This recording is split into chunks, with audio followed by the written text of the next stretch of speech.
ကျမကိုယ်တိုင်ဖြော်ထားတဲ့ဝိညာဉ်လက်ဖက်ရည်ပါအစီကံမလေးကစိမ့်မြလက်ဖက်ရည်ကိုယူလာပေးတယ်ရနံ့ကမွေးကြိုင်လာပြီးကျင့်စဉ်တိုးတက်စေတဲ့အစင်မြင့်လက်ဖက်ရည်ဖြစ်လို့တော်ရုံနဲ့ရှာမရနိုင်ဘူး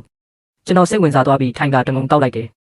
ကျွန်တော်ခေါင်းပုံနေတော့မှပဲချန်စစ်လင်ကဖောက်ထွင်းမြင်အောင်ဆုံးကြောက်နှစ်ပြားကိုသူ့မျက်လုံးနဲ့တိတ်တဆိတ်ထည့်လိုက်တယ်ဖောက်ထွင်းမြင်အောင်ဆုံးကြောက်သူတက်ပြင်းတစ်ချက်ချပြီးကျွန်တော်ဘက်ကိုလှည့်ကြည့်လိုက်တယ်စိတ်ထဲကလည်းအသက်ရမ်းမကြီးပါစေနဲ့လို့ဆူတောင်းနေမိတယ်ဒါမှစိတ်ထဲတစ်မျိုးမဖြစ်မှာမို့ဒါပေမဲ့အဲ့ဒီကြောက်ရဲ့အစွမ်းကြောင့်ထူထဲတဲ့အင်ဂျီတွေကိုဖောက်ထွင်းမြင်လိုက်ရပြီးကျွန်တော်ရဲ့ရုပ်တွင်အစ်အမှန်ပေါ်ထွက်လာတဲ့အခါချန်စစ်လင်မြင့်တက်သွားတယ်အလုံးငယ်ရွယ်တဲ့မျက်နှာလေးဖြစ်ပြီးသူနဲ့တိတ်မကွာဘူးမျက်ခုံးမျက်ဖန်ကောင်းမှုပြီးရုပ်ရည်ချုံမောကထူးခြားတဲ့အရှိန်အဝါရှိတယ်ဒါကဘယ်ကလာတဲ့မိမလိုက်စားတဲ့အဖိုးကြီးလဲဒါကပါရမီရှင်တယောက်ပဲပြီးတော့ဒုတိယအဆင့်ဝိညာဉ်ဆရာဆိုတဲ့ပုံကိုကြီးပဲချင်းယုံကိုင်းကဂုံတေးရှိတဲ့ဝိညာဉ်ဆရာတော်ဒုတိယအဆင့်ပဲရှိတာနင်ဘာဖြစ်လို့လဲသူ့ရဲ့ထူးဆန်းတဲ့အကြည့်ကိုကျွန်တော်သတိထားမိသွားတယ်ချန်စစ်လင်စိတ်လှုပ်ရှားသွားပြီးဘာမှမဟုတ်ပါဘူးလို့ပြန်ဖြေတယ်ကျွန်တော်တခုခုတော့မဟုတ်တော့ဘူးလို့ခံစားရတာနဲ့လက်ဖက်ရည်ခွက်ကိုချလိုက်တယ်နောက်မှကိစ္စရှိသေးလို့သွားတော့မယ်ကျွန်တော်ထွက်ခွာသွားတဲ့နောက်ကျောကိုကြီးကချန်စစ်လင်အကြည့်မလွဲနိုင်ဖြစ်နေတယ်မန်နေဂျာကအသားလေးမေးလိုက်တယ်တေချာမြင်လိုက်ရရဲ့လားချန်စီလင်ကရှုပ်ထွေးတဲ့မျက်နှာထားနဲ့ခေါင်းငင်းပြတယ်ဒါဆိုရင်မင်းကချန်စီလင်ကနှက်ခမ်းကိုကိုက်ထားပြီးမျက်နှာတစ်ခုလုံးမြင်မြန်းနေတယ်မိသားစုအတွက်အနစ်နာခံဖို့လိုအပ်တယ်ဆိုရင်တော့ကျွန်မစဉ်းစားပေးနိုင်ပါတယ်သတင်းပို့ပါတယ်တခင်မကျမ်းမိသားစုကတခင်မလေးကျန်းရောရွှေရောက်လာပြီးချန်စီလင်ကသူမကိုကြိုဆိုဖို့အမြန်ပြင်ဆင်လိုက်တယ်ကျန်းရောရွှေကအစိမ်းရောင်ဝတ်စုံကိုဝတ်ဆင်ထားပြီးကြော်ရှင်းစွာဝင်လာတယ်ချန်စီလင်ကပြုံးပြီးသူမအနာကိုချင်းကပ်ကမေးစိတ်ကိုနောက်ပြောင်ပြီးဆွဲလိုက်တယ်အလှလေးမတွေ့တာကြာပြီးတော့ပိုတောင်လာသေးတယ်ရှက်ဖို့မကောင်းဘူးလားချန်စီလင်ကရေမောလိုက်ပြီးချမ်းနောက်ဖေးကိုလမ်းလျှောက်သွားရင်လွန်ခဲ့တဲ့နေ့ရက်ကအဖြစ်အပျက်တွေကိုပြန်ပြောပြတယ်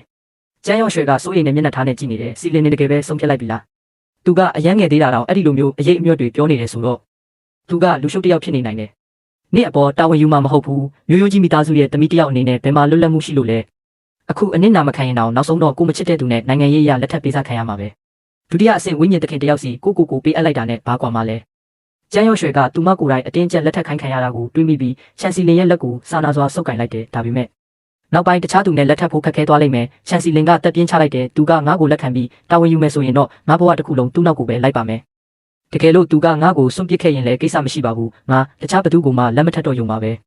ချန်မီသားစုအတွက်ဝိညာဉ်သခင်အလုတ်တင်တွေကိုလေ့ကျင့်ပေးမယ်ဆိုတဲ့သူကတိကိုတီးပေးမယ်ဆိုရင်အဲ့ဒါနဲ့တင်လုံလောက်ပါပြီကျန်းရွှေကနာကျင်စွာကြည့်နေပေမဲ့ထိုအကြောင်းကိုဆက်မပြောတော့ဘူးဒါနဲ့နေ့ရက်စိတ်ဆက်ထားတဲ့သူကအတူတူခေါ်မလာဘူးလားသူကဒါပထမဆုံးအချိန်လာတာဆိုတော့လက်ဆောင်တချို့ဝယ်ချင်တယ်လို့ပြောတယ်အချိန်တော်ကြာသွားလို့ငါတို့ချိန်ထားတဲ့အချိန်နီးလာတာနဲ့ငါအရင်လာလိုက်တာချန်စီလင်ကစိတ်ပြတ်သွားတယ်သူကအချိန်တောင်မမှန်ဘူးလားဘယ်လိုလူမျိုးလဲသတင်းပို့ပါတယ်လင်းဖန်ဆိုတဲ့လူကတခင်မကျန်းရဲ့စိတ်ဆက်ထားတဲ့သူလို့ပြောပြီးရောက်နေပါတယ်သူ့ကိုအပြင်မှာပဲစောင့်ခိုင်းလိုက်စရင်အဲ့လိုမလုပ်ပါနဲ့ရှောင်းဖန်ကလူကောင်းတစ်ယောက်ပါချန်စီလင်ကဒေါသတာကြီးနဲ့ရော့ရွှေဘဝရဲ့အရေးကြီးတဲ့ဆုံးဖြတ်ချက်တွေကိုကလေးကစားတယ်လို့မလုပ်သင့်ဘူးနေ့အတော်ကနေ့အပေါ်မကောင်းတာသိရတာနဲ့နင်ကကိုပျော်ရွှင်မှုအတွက်ချမ်းသာတဲ့တခင်လေးတစ်ယောက်ကိုပဲရှာတင်တာဘာလို့စကားမပြောနိုင်တဲ့သူနဲ့လက်ထပ်မှာလဲကျန်းရော့ရွှေကသူမရဲ့ညီမကိုစားအစားထိုးလက်ထပ်ရတာဖြစ်ကြောင်းရှင်းပြတယ်ချန်စီလင်ကဒါထောင်ချောက်တစ်ခုဖြစ်မှန်းရိပ်မိသွားတယ်နင်ကအရန်လိုက်တာပဲနေ့အဖေအတော်နဲ့ညီမသူတို့အားလုံးပေါင်းကြံနေကြတာနေ့အတော်ကနင့်ဘဝကိုဖျက်ဆီးဖို့စကားအတဲ့လူတစ်ယောက်နဲ့ပေးစားချင်နေတာငါတော့နင့်ကိုဒီတွင်းနဲ့အကြမခံနိုင်ဘူးအဲ့ဒီ3သိန်းတောင်းရန်ခါနဲ့ပတ်သက်ပြီးတော့လဲငါသူ့ကိုဘလို့မှကူညီမှာမဟုတ်ဘူးမမလေးမစ္စတာလင်ရောက်နေပါပြီကောင်းပြီသူ့ကိုလက်လျှော့သွားအောင်ငါလုပ်လိုက်မယ်စီလင်ကျေးဇူးပြုပြီးသူ့ရဲ့တိတ်ခါကိုတော့မထိခိုက်ပါစေနဲ့စိတ်မပူပါနဲ့ငါသူ့ကိုစော်ကားမှာမဟုတ်ဘူးနေ့ရဲ့အနာဂတ်အတွက်သူနဲ့ပွင့်ပွင့်လင်းလင်းပဲစကားပြောကြည့်ချင်တာပါတည်ငြိမ်တဲ့ခြေတံတွေနီးကပ်လာတယ်လင်းဖန်ကစစ်ကြံအတိုင်းလမ်းလျှောက်လာပေမဲ့ချန်နောက်ဖေးဝင်မှာတားဆီးခံလိုက်ရတယ်ချန်နောက်ဖေးကိုအမျိုးသမီးတွေပဲဝင်ခွင့်ရှိပါတယ်ဒီမှာပဲခဏဆောင်ပေးပါခင်ဗျာလင်းဖန်ကစိတ်ထဲကနေရေရွတ်လိုက်တယ်ပြောစရာတော့မရှိတော့ဘူးငါခုနှစ်လေးတင်အထဲမှာရှိနေခဲ့တာလေကျွန်တော်နဲ့ချန်စီလင်ကြားမှာအညိုးတေးတစ်ခုခုရှိနေသလားလို့တောင်တွေးမိပါတယ်မကြပါဘူးသူမရဲ့ရန်လိုတဲ့အတန်ထွက်ပေါ်လာပါတယ်ဒါဆိုမင်းကလင်းချန်ပေါ့ယူရွှေရဲ့စိတ်ဆက်ထားတဲ့သူလားငါကယူရွှေရဲ့တငယ်ချင်းကောက်တစ်ယောက်ပါမင်းကိုမေးခွန်းအချို့မေးချင်တယ်မှန်ကန်ဖြေပေးပါပထမဆုံးအနေနဲ့မင်းယူရွှေကိုလက်ထပ်ချင်တာကတကယ်ချစ်လို့လားဒါမှမဟုတ်သူမရဲ့ချမ်းသာကြွယ်ဝမှုအပေါ်မိကိုပြီးအေးအေးဆေးဆေးနေချင်လို့လားကျွန်တော်ဘာမှပြန်မပြောဘဲစာတိုလေးတစ်စောင်နဲ့အတူအသစ်ဆက်ငွေဆက်ကူအချို့ကိုပြပေးလိုက်ပါတယ်ချန်စီလင်တယောက်ကြောင်သွားပါတယ်ချမ်းပြင်ပေါ်မှာပြန့်ကျဲနေတဲ့ငွေဆက်ကူ9ရွက်ဟာတရွက်ကို1000တန်တွေဖြစ်ပြီးစုစုပေါင်းငွေဆက်ကူ9000တောင်ရှိပါတယ်ရှောင်းဖန်နဲ့မှာဒီလောက်တောင်များတဲ့ငွေတွေဘယ်ကရတာလဲကျွန်တော်နောက်ထပ်စာတစ်စောင်ထပ်ပြပေးလိုက်တယ်မစ္စတာချန်အခုဒုတိယမြောက်မေးခွန်းကိုမေးလို့ရပါပြီချန်စီလင်နဲ့ငယ်စိတ်လှုပ်ရှားသွားပါတယ်သူများအိမ်မှာမိခိုနေထိုင်ခဲ့တာ10နှစ်တောင်ရှိပြီဖြစ်တဲ့လူတစ်ယောက်စီမှာဒီလောက်များတဲ့ငွေတွေဘယ်လိုလုပ်ရှိနေနိုင်မှာလဲမင်းမစုဆောင်းငွေအနှဲငယ်ရှိနေရင်တောင်မှယူရွှေကိုမင်းကာကွယ်ပေးနိုင်ပါမလားအပြင်လောကကြီးကအားကြီးတဲ့သူကအားနည်းတဲ့သူကိုနှိပ်စက်တဲ့နေရာမျိုးမင်းသူမကိုတေချာပေါက်ကာကွယ်ပေးနိုင်မယ်လို့ယုံကြည်ချက်ရှိရဲ့လားတစ်ဖက်ကဘာတမ်းမှပြန်မကြားရပါဘူးချန်စီလင်ကတော့သူမရဲ့စကားဟာကျွန်တော်ရဲ့အားနည်းချက်ကိုထိသွားပြီလို့ထင်ပြီးယုံကြည်ချက်အပြည့်နဲ့ဆက်ပြောပါတယ်မင်းသူမကိုတကယ်ချစ်ရင်လွတ်ပေးလိုက်ပါမင်းသူမကိုမကာကွယ်နိုင်ဘူးသူမစကားမဆုံးခင်မှာပဲသူတို့ကိုချထားတဲ့နိုင်ငံဟာရုတ်တရက်အကွဲသွားပြီးအလဲကနေအပေါက်ကြီးဖြစ်အောင်အစိမ့်လိုက်ပုတ်ထွက်သွားပါတယ်ချန်စီလင်ဟာကျွန်တော်ရဲ့ကျင့်စဉ်အဆင့်တန်းကိုချက်ချင်းသိရှိသွားပြီးထိတ်လန့်သွားပါတယ်ခြိတက်ဆင်ခြင်းအဆင့်9 ဒီလိုငငယ်ရွယ်ရွယ်နဲ့ဒီအဆင့်ကိုရောက်နေတယ်ဆိုရင်ကုကျုံမျိုးမှာတော့ထိတ်တန်းပညာရှင်တယောက်လိုသတ်မှတ်လို့ရတယ်သူမမျက်လုံးကိုပုတ်ပြီးကြံယူရွှေကိုအတီးပြုတဲ့သဘောနဲ့ကြည့်လိုက်ပါတယ်သူ့မှာကျင့်စဉ်အခြေခံမရှိဘူးလို့ပြောကြတာမဟုတ်ဘူးလားကြံယူရွှေကခါတက်တက်အပြုံးလေးနဲ့ဖြစ်နိုင်တာကသူအမြဲတမ်းတိတ်တဆိတ်လေ့ကျင့်နေခဲ့တာထင်ပါတယ်ကျွန်တော်နောက်ထပ်စာတစ်စောင်ကိုရန်စတဲ့သဘောနဲ့ထပ်ပစ်ပေးလိုက်တယ်မေးစရာကြံသေးလားမင်းမှာကျင့်စဉ်အဆင့်တန်းအနည်းငယ်ရှိနေရင်ကောဘာဖြစ်လဲယူရွှေကိုမင်းပါပေးနိုင်မှာလဲအကယ်၍သူမကအင်အားကြီးတဲ့မိသားစုတစ်ခုတည်းကိုလက်ထပ်ဝင်ရောက်သွားမယ်ဆိုရင်ကုံဆုံးလို့မရတဲ့အရင်းမြစ်တွေနဲ့အမျိုးမျိုးသောကျင့်စဉ်တွေကိုရရှိမှာ